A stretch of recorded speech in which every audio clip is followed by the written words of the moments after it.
You're watching Fox 35 News Plus, streaming on Fox Local. Welcome back in. I'm Garrett Wymer, and thanks for joining us on this Friday afternoon, live on Fox Local and on YouTube. Protests are again scheduled tomorrow across the country when it comes to the No Kings, a nationwide day of defiance, as organizers are calling it. We know organizers in Brevard County expecting at least 2,000 people for a rally that they have planned in Cocoa. And as we talked about a few minutes ago with Marlisa, we know that law enforcement at the local level and at the state level have warned of the consequences for violence or destruction. But when we talked to those organizers, they said they don't want to see that either. Here's my conversation earlier today with Michael Kniant, who's a spokesperson for the Brevard No Kings Day of Resistance. I've been involved with a group in Brevard County, known informally as the Brevard Progressive Alliance. It's an organization with several individual groups who are all pro-democracy groups and public interest groups who are concerned primarily with the defense of democracy. And especially since the Trump inauguration in January, we've been concerned with the defense of democracy against Donald Trump's authoritarian ambitions, quite frankly. We've had 3 major demonstrations since the beginning of April, on April 5th, the 19th, and May 1st. Each one has drawn a larger number of people and more enthusiastic response than the event before it. We fully expect that tomorrow, on June 14th, that event will exceed all expectations. We have a firm RSVP count as of Wednesday night of 2,000 people. Based on how much the actual attendance has exceeded prior expectations of the 3 previous events, we fully expect to have a lot more than 2,000.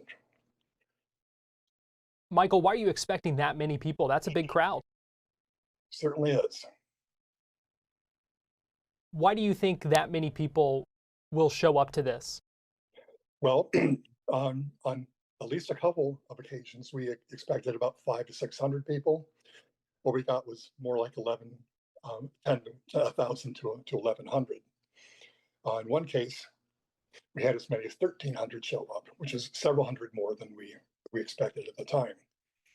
On a very, how should I say, a very informal basis, we're seeing enthusiasm that we haven't seen before. I think it's not a stretch to assume that we're going to have a lot more than the official tally thus far. I'll add one other point. I think a lot of people are very clued into what Trump has been doing recently in the militarization of Los Angeles, sending in the military to create a crisis that did not exist before. People of all kinds, all political persuasions, all backgrounds, are sitting up and paying attention and realizing what he's up to. He is attempting nothing less than the authoritarian takeover of the federal government. This is very serious stuff. What can people expect at the event tomorrow in Brevard County? Well, a whole lot of enthusiasm, a lot of flag waving, a lot of sign bearing, chanting and singing, a lot of high energy.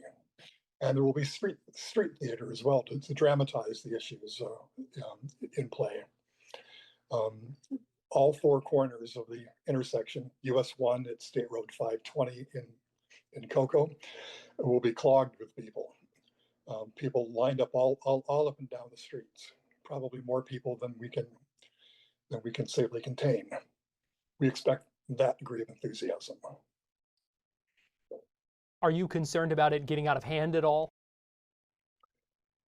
I have heard rumors that there are those who will try to infiltrate the group, try to cause trouble in an effort to discredit us. I've heard rumors, unsubstantiated rumors at most, that there may even be violence. Let me be very clear about this. We will tolerate no violence whatsoever. Anyone who perpetrates violence at our event is not part of our group, does not support our cause or our mission. They are infiltrators who are trying to discredit us and cause trouble.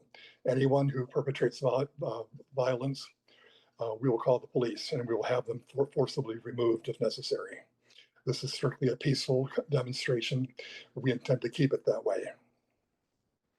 Michael, to that end, we heard yesterday from the Brevard County Sheriff, who had some pretty strong words about making sure that things stayed peaceful. I'd like to play a quick soundbite for you and get your reaction to it if I can.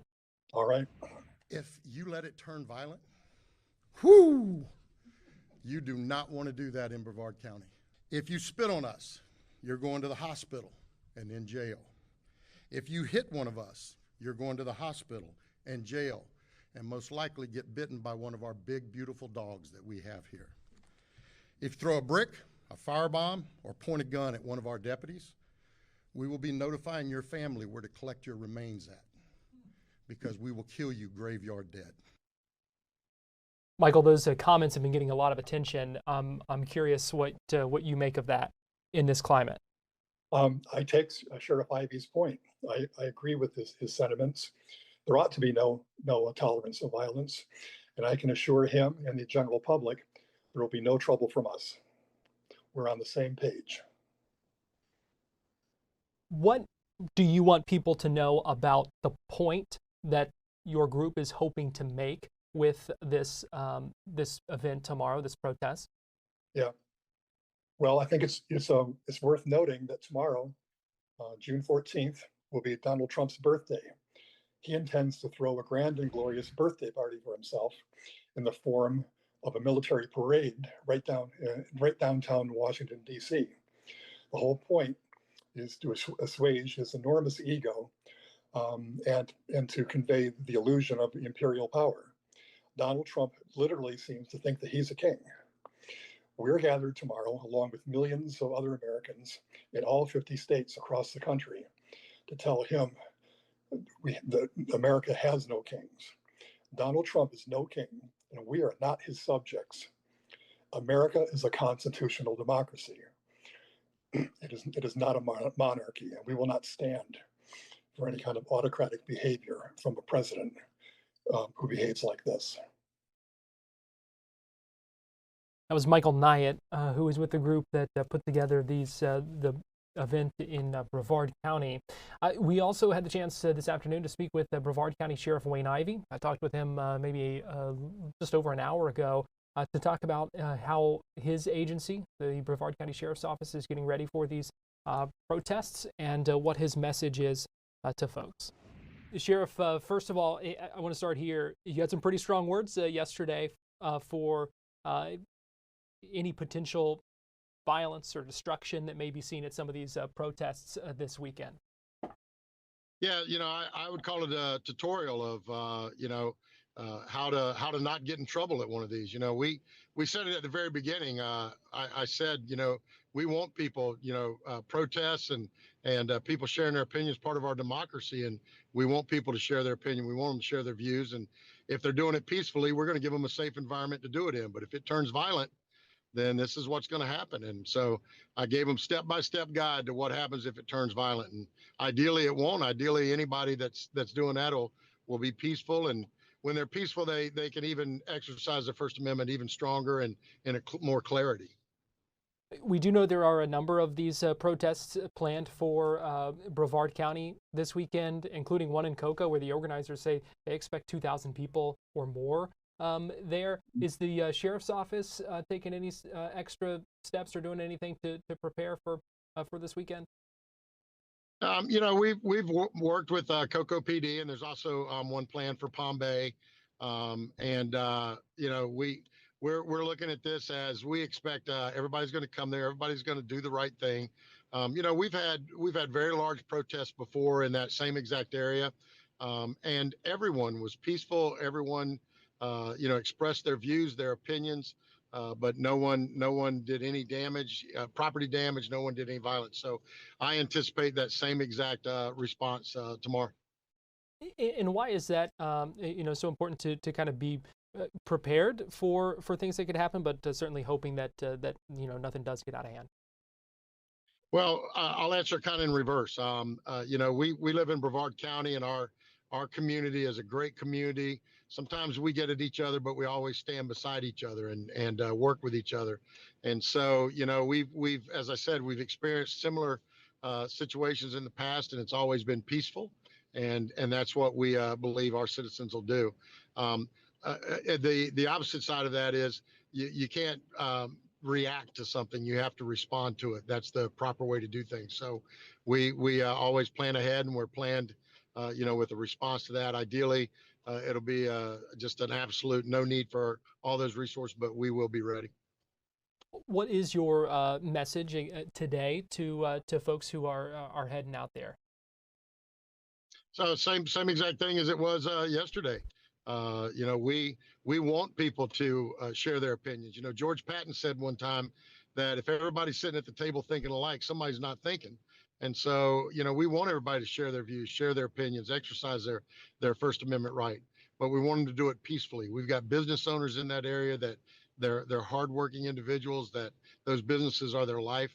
We've got citizens that are going to and from there, going to the beach, going to whatever appointments they might have, whatever it is. So we want everybody to peacefully exercise their rights. And as I said yesterday, if it turns violent, we will respond to that violence.